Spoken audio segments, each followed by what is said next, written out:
Good day, good night, and welcome to Betting on Sports Podcast. I'm your host, Kevin Laramee, sports statistician and radio and TV presenter. I love this day. Championship Sunday is upon us, and this year we have such an amazing day of football in front of us. Last week was a really good week. If you listened to our advice last week, you went 3-1, the one being the game in overtime, Bills and Kansas City, which could have gone either way. And you were about 13 seconds away from having a really good day, becoming 4-0. Our equation, our formula, our model is working perfectly. It predicted entirety of the games last week. If you watched the show, I talked about the kickers. I talked about how they will be important, and they were the deciding factors in all the games last week. That and coin tosses. But by the way, you can follow us on social media. You can follow me on Twitter at Kev Laramee, and this show is available everywhere you get your podcast and available on YouTube on a YouTube page, which you can subscribe to, and turning on the notifications at youtube.com/sports podcasting network. We're going to talk about the AFC and the NFC. Today, we're going to break down both. Let's look at the betting lines in the AFC Championship to start the show. It will be the matchup that we will break down first. No particular order, just because I love this matchup. Kansas City will have another beautiful day, this time against Cincinnati. And that will be quite a matchup. We'll break down the statistics of both Mahomes and of Joe Burrow on this show. Also later today, we're going to look at one of my favorite statistics over the last few weeks, and that's Patrick Mahomes in the regular season versus Patrick Mahomes in the playoff. So regular Pat versus playoff Pat, and we'll talk about those two players. An incredible performance by Patrick Mahomes over the last few games he played in the playoffs. Let's talk about the AFC Championship. The line has moved. The total is at 54.5. It opened up on Sunday evening at 50.5 for about 10 minutes, not even.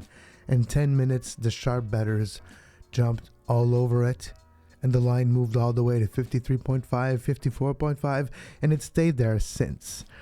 We can also look at the spread. It's +7. It opened up at 6.5, and I wish I would have grabbed Kansas City -6.5. It stayed there very, very shortly, and it moved to 7.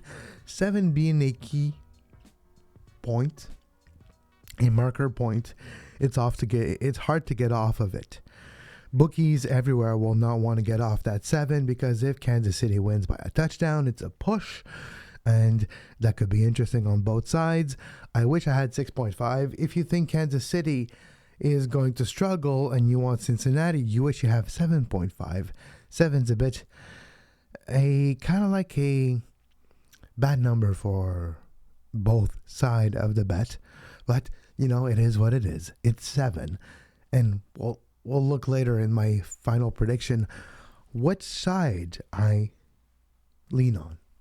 Let's take a look at the numbers quickly. On the other side, let's take a look at the San Francisco numbers versus LA, the betting line in the NFC Championship. The spread is 3.5. The total is 46.5. It has fallen at some places since then. Some places do have it as we speak at 45.5. Depending on your books, you might still be able to get 46.5 if you lean towards the under, which is still not the sure shot at this point. Maybe you can find 46.5. Team total could be a very good way to have some value in this game. Rams team total of 24.5. Take the over on that one. That could be a good way to find value in this one too.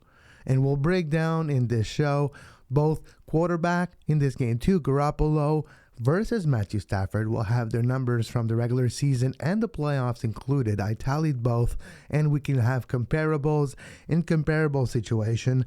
I'm not going to dwell on this show on the history between Kyle Shanahan and Sean McVay as head coaches. There's so many variables that if you add an intangible like coaching on top of it, it's something that is a bit different. The model works the way it is, and I don't think it's worth changing it that much. I don't think the aspect of, oh, he owns him, no. I think it's situational. And that's going to be different on this game. So, shall we start with the AFC? And of course, if you haven't watched the show before, if you haven't listened to the podcast before, this is how my model works. I evaluate teams on multiple aspects. The quarterback. I compare quarterbacks, all their numbers, and DVOA rankings, plus experience levels. Create a ranking and a result and a value with that. I do the same for the kickers, looking at their numbers, their situational numbers this year, regular season, DVOA ranking, also part of their special teams, how the O-line represents and blocks during kicking situations for field goal or extra points are also evaluated into my equation for kickers. Then we do the same for the offense as a whole, the defense as a whole. We do the same for the offensive line and the defensive line. And my favorite aspect, special teams. Special teams last week were a big deciding factor. We previewed on this show how the Packers' special team units was 32nd in the league. And it showed. They got a punt blocked at the worst time possible in that game, which cost them the entire game. So we'll break down the special teams also in today's show, and we'll have winners by the end of it all with an equation, and also have a preview for what could be your Super Bowl in a bit more than 2 weeks. So let's start once again with the AFC. Let's remind ourselves of the betting lines in the AFC. We do have a spread of 7 for Patrick Mahomes. They're 7 points, and it's still probably valuable to take Patrick Mahomes with 7 points because Patrick Mahomes as a quarterback is, I have to say, quite impressive this year. And let's take a look at the numbers right now. Patrick Mahomes this season, this is regular season and playoffs. He has almost 500 completions, 741 attempts, 409 to be precise to completions, a 71.1 completion rate, which is pretty high, 5,621 yards, almost 600, over 600 of those were last week. Passing TDs 45, including the playoffs. He has 479 yards of rushing. That's a big advantage for Kansas City, a big advantage for Patrick Mahomes in the quarterback department. In our comparison, the rushing yards for Patrick Mahomes and mobility, that's what that entails. Rushing TDs is equal though, because Joe Burrow is not afraid to do the quarterback sneak or to get the ball in when he needs to, close to the line of scrimmage when it is goal line at the same time. Interceptions, very low numbers for both. 14 for Patrick Mahomes, 15 for Joe Burrow. So I do give an advantage to Patrick Mahomes in Kansas City for the quarterback department. Why? Because those numbers talk about regular season Pat and playoff Pat. But to be quite honest, on the field on Sunday, it's playoff Patrick that will show up. And playoff Patrick has amazing numbers. Playoff Patrick in 2021, in the season so far, has 63 completions, 83 attempts, 75.9 completion rate percentage, 782 passing yards in just a handful of games, not even 3, what, 2? 8 TDs, 98 rushing yards, which is a quarter of what he accumulated in the entire season that he did in the playoffs so far. 1 rushing TD and only 1 interception. Playoff Patrick is careful with the ball. Playoff Patrick does not do any turnovers. Playoff Patrick just gets the job done. Sideways throw, any way you need to do, he will get the job done. And playoff Patrick is a better quarterback than Joe Burrow. Joe Burrow could be good. Joe Burrow could maybe be the second or third best quarterback in this entire league. But when you talk about playoffs, I'm talking about playoffs. Playoffs? We're talking about playoffs. Well, playoff Patrick is really hard to beat in this league. And playoff Patrick will show up on Sunday. And I do feel that it is a big advantage for Kansas City is the quarterback department. Where as much as you have a great one, and heck, if Matthews is not there, and we'll talk about the defense a bit later of Kansas City, if Matthews is not there, maybe Joe Burrow and his receivers are able to burn Kansas City a few times. But at the end of the day, the relentless aspect of playoff Patrick and how he plays football will overcome that vulnerability of Kansas City in the secondary. We can continue now to look at this game. You see the numbers in the bottom of your screen if you're watching us by YouTube. Straight up, playoff included, Cincinnati is 12-7-0, and Kansas City is 14-5-0. Against the spread this season, ATS, the Bengals, 12-6-1, and we have Kansas City on a 10-9-0, 8-10-1 run on the over-under for Cincinnati, and 12-7-0 for Kansas City. Those are your numbers and your record this season for those two teams. We've talked about the quarterback and the difference between the two. Another position that is underrated, but if you are a fan of this show, if you watch this show and bet accordingly, you know that kickers are really important. This is the kicker comparison for the AFC Championship game. Here we go. Two of the best in the league. Two of the best smiles in the league, I have to say. Evan McPherson, Harrison Butker. In the AFC Championship kicker comparison, those numbers are great. You can see the numbers on your screen. Field goal percentage, 92.4 for Evan McPherson, 82.2 this season for Harrison Butker. This is the season and, of course, the playoffs amalgamated together. Extra point percentage, really high for both, but a little lower for Harrison Butker. If Butker misses one here, that could be costly. This is maybe how you cover or not cover your 7-point spread if the kicker misses an extra point. But those are two great kickers that I wouldn't expect an extra point to be missed all season long, playoff included. Butker missed 3. McPherson missed only 2. 50 plus, 9 out of 11 for Evan McPherson with a 58-yard longest field goal this year. 7 out of 10, 50 plus for Harrison Butker with 56 yards. We all know the anecdote of Evan McPherson stepping on the field, stretching a bit, and telling his ball holder, well, looks like we're going to the AFC Championship game, and then nailing the long field goal. Evan McPherson has what we call that intangible confidence factor. Something I've seen in a Sebastian Janikowski, something I've seen in an Adam Vinatieri, something I've seen even in a Pat McAfee back in the day. There's something about confidence when you play a position like this, and Evan McPherson might have the advantage here. But to overcome the 7, that's where it's a big difference. If this was a field goal game, I would do so. But this is going to be a touchdown game. This is a 7-point spread. This is going to be a touchdown game, and playoff Patrick will decide this game. We'll continue with our breakdown of those two teams right now. Let's take a look at all the comparison we can do with these teams. It's the DVOA comparison available on Football Outsiders, one of your best resources for data on NFL. DVOA, their offense, Bengals, is ranked 18th in the league, 3rd for Kansas City. The defense is 19th for Bengals, 24th for Kansas City. So far, it's a one big advantage for Kansas City, and then a small advantage for Bengals when it comes to offense and defense. Special teams. Kansas City has the 3rd best special teams unit in the league.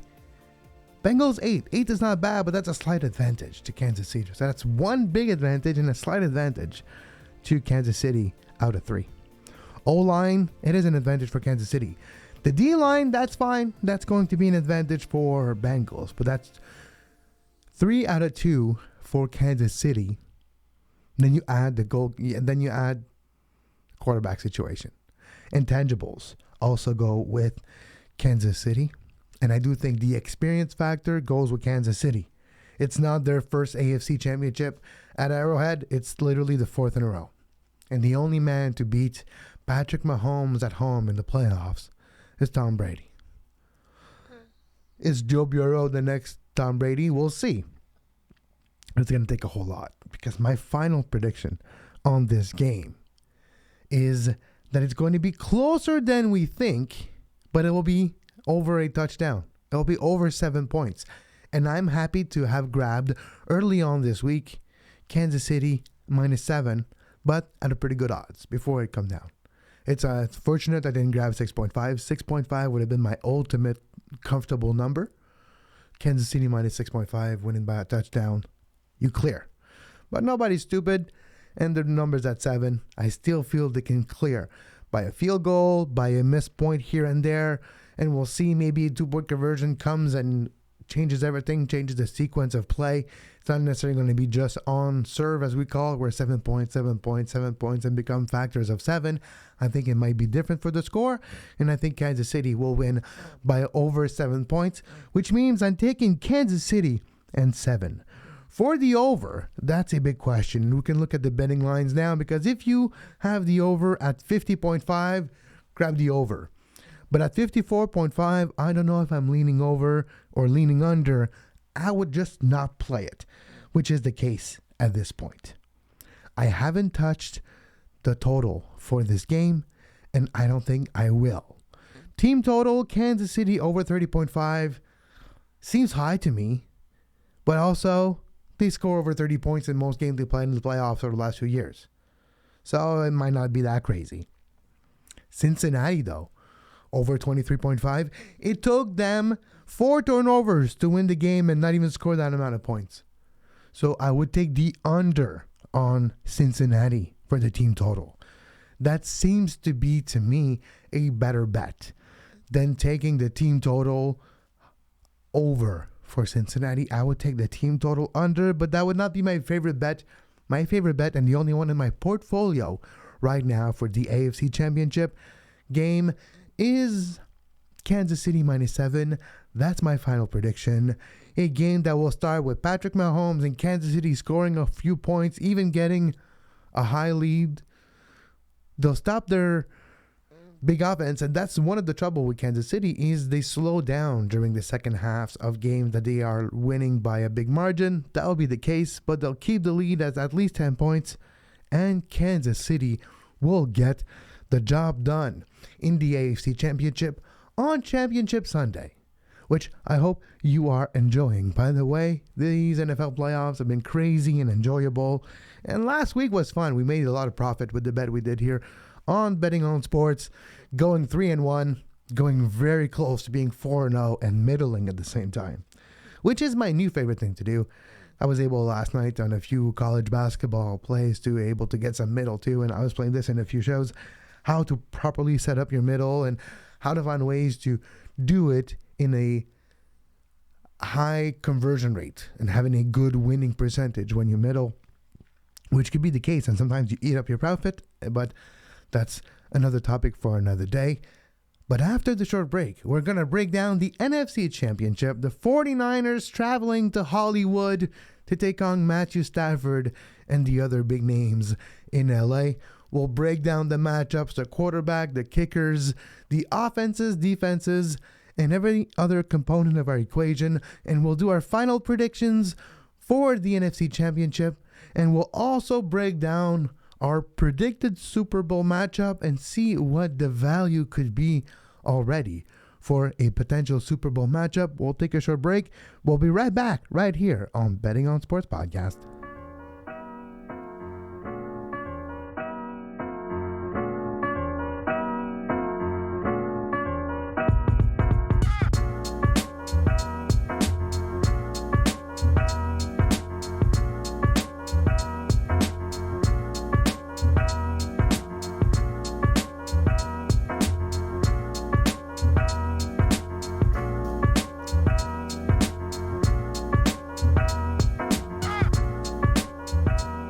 And we're back. I'm Kevin Laramee, your host, and welcome to Betting on Sports Podcast. This is our Championship Sunday betting preview show. You can follow me on Twitter at Kev Laramee, and you can subscribe to this podcast everywhere you find your favorite podcast. YouTube video version available on our YouTube page at youtube.com/sports podcasting network in beautiful 1080p HD in our brand new studio with all our brand new graphics department and all their work all week long to bring you this show that we're really proud of. And so far, we are proud of the picks and the advice we're giving you. This is all based on analytics and statistics. This is basically the backbone of this show. I'm a sports statistician. I go by the numbers, and that's how I give you my advice. It's time to talk about San Francisco and LA, the Battle of California, this time for a ticket to the Super Bowl in Hollywood at SoFi Stadium, which will be the place of this game too on a Sunday. The NFC Championship game between the San Francisco 49ers and the Los Angeles Rams will be quite a matchup. Twice already this season, San Francisco did get the better of LA. If you rewatch these games though, it's not as seamless as it was in the past between these two. And it is of course a bit different when you're talking about Matthew Stafford and now having Odell Beckham Jr. and now having Von Miller, which were not there the prior games. That does change a lot of the potential of this game and the potential outcome of this game, the defensive play of the Rams. But I think playoffs is totally different. I don't think it correlates. I don't think what happens in the regular season correlates in what happens in the playoffs all the time. I do believe there's a very high probability that it's two totally different teams that we see. Garoppolo is still banged up. The defense of the 49ers is not as good as it was, but it's great though. Sosa played great and they're going to pressure. But we'll talk about later on how efficient the O-line and D-line and how they unraveled against the Buccaneers and still pulled through, and how I doubt this happens 2 games in a row. I doubt we'll see fumbles and misplays and just turnovers and a lot of different ways this game changed momentum against Tom Brady. I don't believe this will happen 2 games in a row. Like, the probability of this happening 2 games in a row is very, very low. It's almost astronomically low, which brings me to think that it won't happen. That we'll see just like the beginning of the Buccaneers game, where that will be the LA that comes out to play. That will be the Matthew Stafford we see. We will see a very efficient Matthew Stafford, and we'll see a more efficient defense, and we'll have an Eric Weddle that's even more involved now and contributing and being adjusted, and they're getting healthier. This is going to be a fascinating matchup, and the numbers are as follows. So let's take a look at the betting lines for San Francisco and LA. You see the money line. The spread is 3.5 as we speak. It hasn't moved since the opening line. It was 3. It moved to 3.5. Some spots had it at 4 for a second. That number went back to 3.5. 3 being a key number. 3.5 is very close to being a favorite number of the bookies and, of course, the bettors. If you think San Francisco is going to be your team, but you're not sure you want to risk it in the money line, and you know your kicker is not as good as maybe Matt Gay, and you want to protect yourself, you want to take it with the points, you got 3.5. You cover a field goal. You cover a loss by field goal, and that 0.5 becomes beautiful. On the other side, if you're LA and you believe in Matthew Stafford and his core receivers and the play of Cam Akers and maybe the lack of turnovers that they're going to do after a game where they had a lot, then you'll take LA all day with the points.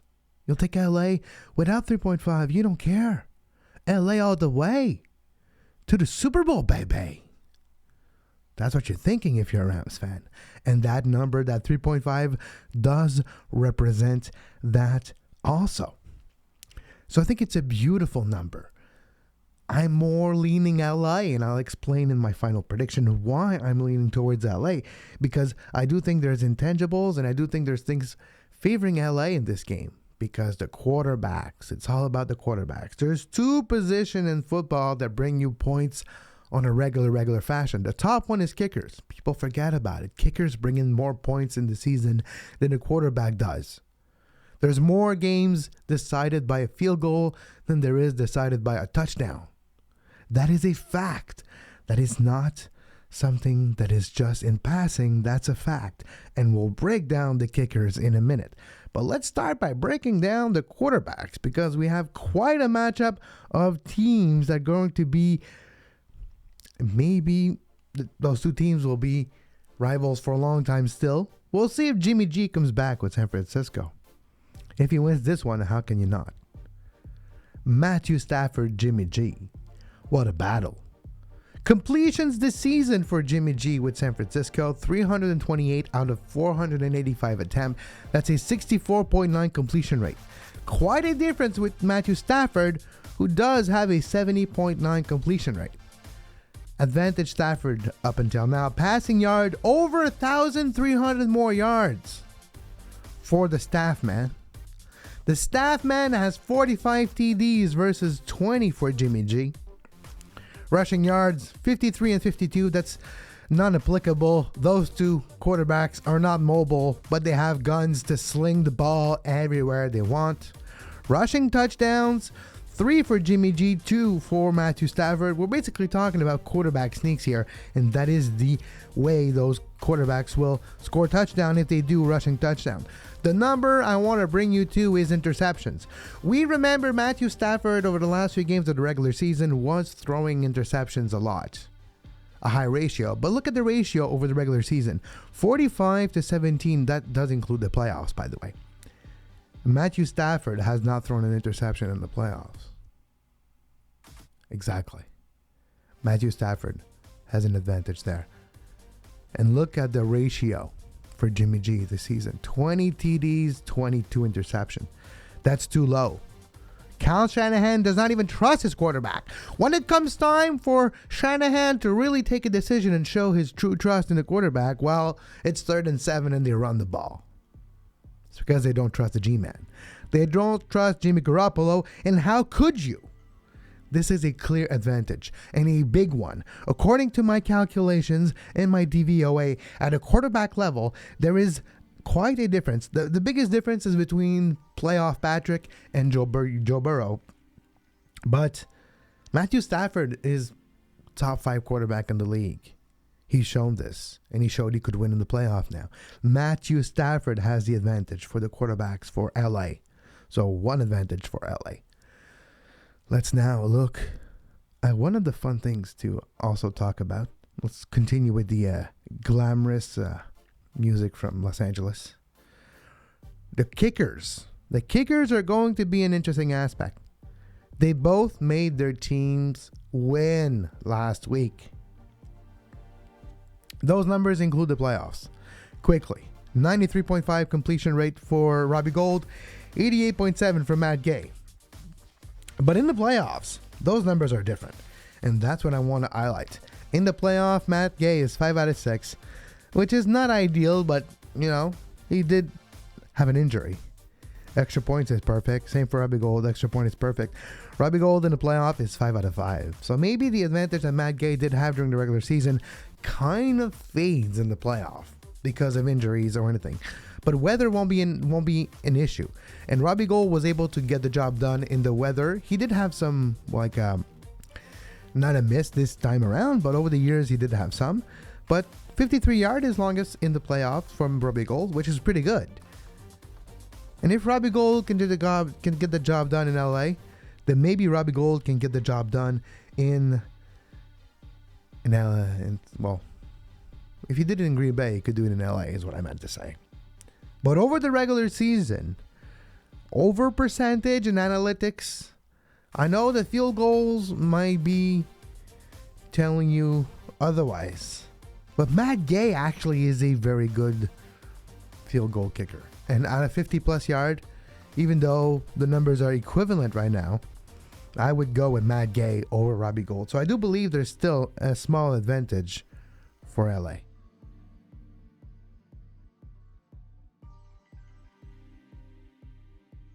But when we look at the numbers, it is a 3.5 point spread. So this could come down to being decided by a field goal. But I think Matt Gay could have the small advantage here being at home if he's not injured. If he's carrying a knock from the last game still, then this could become closer than we feel and maybe not a game-deciding advantage for either side. Which, let's look at all the advantages on both sides here, because the DVOAs on both sides are comparable and are fascinating to me.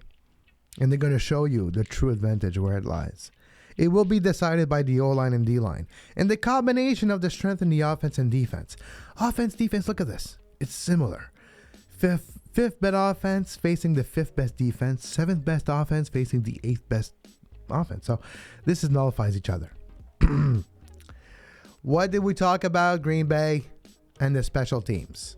Well, the same thing applies here, just inverted. LA has a superior special teams unit than almost any other team in the playoffs. LA is the fourth best special teams unit according to Football Outsiders. San Francisco is 26th. So this will dictate field position in key moments because of special teams.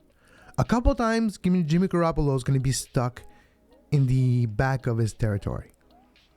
This might happen more to 49ers than it will happen to the Rams because of that. Because of field position.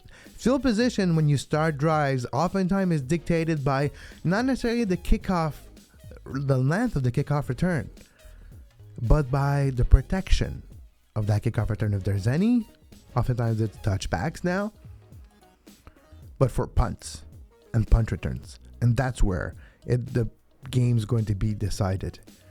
There's more chances in my mind that San Francisco will need to punt the ball than you will see a team like LA punt the ball more often. And I don't talk about running backs a lot. And now we have Deebo Samuel versus Cam Akers. The reason why is, statistically speaking, analytically speaking, game-winning plays and drives and points comes more from kicks and comes more from passing attempts and quarterbacks than comes from running back. The influence of the game result of the score comes more from the position of the kickers and quarterbacks, so they're weighted more in my equation than running backs or wide receivers, which basically you can interchange running backs and wide receivers to a point and have similar result. Of course, not every wide receiver or running back is Deebo Samuel. Cam Akers is almost equivalent, statistically speaking, to a Cam Akers, to a Deebo Samuel. So that's something I don't talk as much. So we've talked about the special teams unit. Let's continue the comparison. O-line, D-line. One of the best D-line in the league is San Francisco with Nick Bosa. If he's still healthy, he was last game, so he should be fine. But the combination of the strength of both, I would go with LA. Their O-line and D-line are sixth in the league. They bring a consistent protection to Matthew Stafford. Matthew Stafford will be able to get the yards necessary to complete the drives and to give a chance to put points on the board. It's a 3.5 spread. If you don't have already LA in your portfolio, you should. I grabbed LA earlier this week at minus 3.5. I couldn't get it at minus 3 or minus 2.5. I didn't want it at 4. 4 is a bit too much. It doesn't really change anything when you think about it, because I do think it's going to be a touchdown game. I think LA is going to win by a touchdown. But if you think San Francisco is going to win, in my mind, San Francisco has a better chance of winning by a field goal if San Francisco is winning. So if San Francisco wins, they're going to win by a field goal. So then you take the points or not, you lose anyways. So that's why I take the point to get the value. But there's no difference, because even if you don't take the points and then San Francisco wins by 3, you don't cover. So there's that. So I do believe LA is the play here. I do believe LA minus 2.5 is clearly a big advantage, because we do have the differences of the offenses and defenses and special team, O-line and D-line, like we illustrated over the last few days, which we'll see. Let's take a look at the quarterback odds. This is what the Super Bowl odds. This is what bookmakers and people alike think has a better shot of winning the Super Bowl. This is before the conference championship games. Kansas City at plus 125, the LA Rams at plus 200, San Francisco 49ers plus 450, and the Bengals plus 900. Favorites are Kansas City and LA, and I do believe that's a matchup that will be happening at the Super Bowl. My equation tells me LA wins, Kansas City wins, and they both cover, and they make it to the Super Bowl. And then we can even start to look at what an opening line for the Super Bowl could be between Kansas City and LA. So I did some calculations, and the forces at play if we have LA and Kansas City would be fascinating. It would be a slight advantage to LA according to my model, but very slight. Like so slight that we might see another overtime, this time in the Super Bowl. Can you imagine the Super Bowl decided by overtime? Well, bet accordingly. Maybe you get good odds now. But it would be the closest Super Bowl matchup I've seen in forever. My model is based on the last few years too, and this would be the closest matchup than we've seen over the last few years. This could be the best, I guess, opposition Patrick Mahomes faced in the playoffs. And it's in LA. So there's a certain home field advantage. Of course, it's LA, it's not Green Bay. You don't have the same type of home field advantage, including weather, but you do have some advantage. So if it goes chalk, basically, and they cover, which has been the case so far in the playoffs, the game winner, if you decide the winner, you decide that side, and they cover. That could be the case, but there's a small probability it won't be because of the high number of Kansas City. Kansas City, I do believe, will get the job done. LA will get the job done also.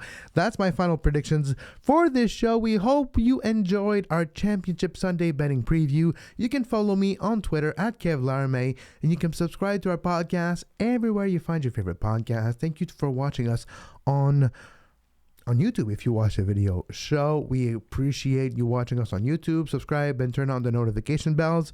It does the bells like it's Christmas. So turn on the notification bells, ding-a-ling, ding-a-ling-a-ling, and it really helps us to continue the growth of this show. If you like what we do, you can subscribe to our newsletter. Yes, we do have a newsletter available at bettingonsports.substack.com. I will have a written form of this show with my deeper thoughts on the matchup available Thursday evening, Friday morning on the newsletter. And thank you for subscribing and for listening to this show. I wish you all the best with your bet. I hope we have some great football. We'll see you next week when we start our preview of the big game that will be coming in a bit more over 2 weeks. But until then, enjoy Championship Sunday. All the best with your bets. My name is Kevin Laramee, and until next time, enjoy.